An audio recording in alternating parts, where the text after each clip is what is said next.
Hi, this is Heather with PaperPie, and I want to share with you today 3 things that you can do to give your kids a leg up educationally and emotionally that don't take a lot of time. These are things that we did when we were parents of young children, and I think they really helped our kids. The first thing to do is to read aloud with your children, and you can do it starting from day 1 with your kids. It's really important to read from the time that they're very small infants.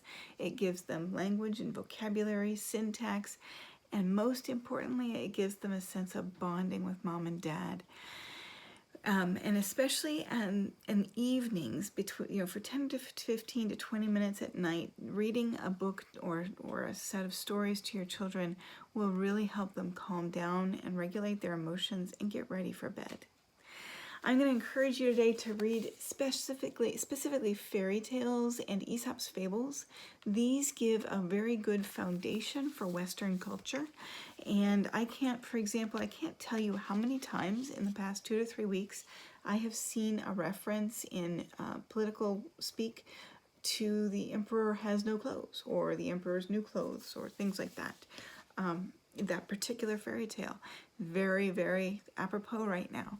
So it's really important to give your kids good cultural literacy, and the best way to do that is to read them fairy tales and Aesop's fables. But don't stop there.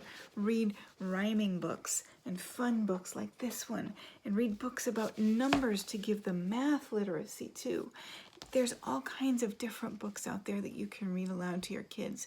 And on some level, it really doesn't matter how old they are.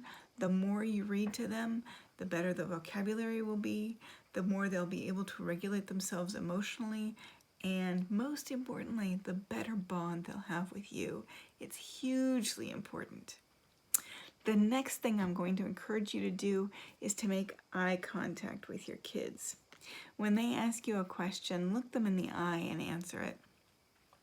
When you want their attention, make sure that they are looking you in the eye.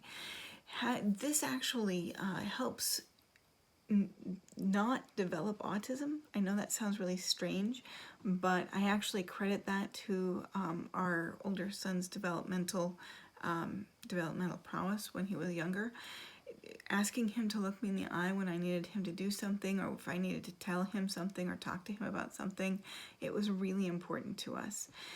Also, that makes them look at your mouth, and that helps them develop good enunciation because they are looking at your mouth too. The third and final thing that I'm going to encourage you as parents to do to increase your children's educational level is to answer all of their questions. I don't think I'll ever forget my then 16 to 17 month old child walked in on me as I was changing a tampon. And he had so many questions about why mommy was bleeding and was mommy hurt and things like that. And of course I had to reassure him of everything, and I had to make it developmentally appropriate. There's no question about that. But I basically told him that mommy wasn't going to have a baby this month, and that's why I was bleeding. And it really helped develop trust between us. It helped develop their educational level. It helped them process things at a good level. And by answering their questions, they knew that I cared about them, and they knew that I would always answer their questions. So those are 3 things that we did that really helped our kids developmentally. We read aloud to them as much as they could stand it.